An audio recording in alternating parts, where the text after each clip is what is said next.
ராமதேஷன் vlogs 7777. இன்னைக்கு வந்து நம்ம வந்து நேற்று வந்து ஃபர்ஸ்ட் இருந்துச்சு, நீ ஃப்ரைடே சாட்டர்டே சண்டே லீவ் இருந்துச்சு. ஃப்ரைடே வந்து எங்கள் கிராண்ட்மா ஹவுஸில் ஸ்டே பண்ணியிருந்தோம்.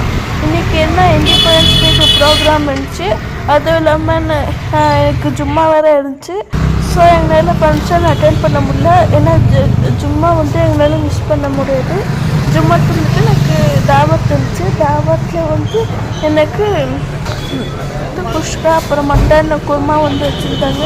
அது சாப்பிட்டு 3 o'clock முடிச்சுட்டு ஹோம்ஒர்க்கு அப்புறம் ஸ்டடீஸு கொஞ்சம் எல்லாம் பண்ணிவிட்டு 10 o'clock ஃப்ரீயாக இருந்தோம். போர் அடிக்கிற எல்லாம் ஸ்நாக்ஸ் சாப்பிட்ணுன்னு பார்த்தா வெளியே எல்லா ரெஸ்டாரண்ட்ஸ் க்ளோஸ் இருந்துச்சு. எல்லாம் இன்றைக்கி வந்து இண்டிபெண்டன்ஸ் டே, அதுவும் இல்லாமல் ஜும்மா வேறு இன்றைக்கி. ஸோ இன்றைக்கி வந்து எங்கேயாவது வெளியே போகணுன்னு பார்த்தா ஒரே ஒரு கடை இருந்துச்சு. அங்கே தான் கொண்ட நாளில் அங்கே ஒரு டீ ஷாப் இருந்துச்சு. அங்கே வந்து டீ குடிச்சு எல்லாம் செம்மையாக இருந்துச்சு டேஸ்ட்டு. அங்கே பச்சி போண்டா ஸ்வீட்டு அதிரசம் எல்லாம் விற்கும். அங்கே வந்து டிஸ்கவுண்ட் உங்களுக்கு தருவாங்க. அப்புறம் எல்லாம் சாப்பிட்டு முடிச்சுட்டு வீட்டுக்கு வந்துட்டேங்க. லைக் பண்ணுங்கள், ஷேர் பண்ணுங்கள், சப்ஸ்கிரைப் பண்ணுங்கள், கமெண்ட் பண்ணுங்கள். வேறு என்ன பண்ணணும்னு சொல்லுங்கள்.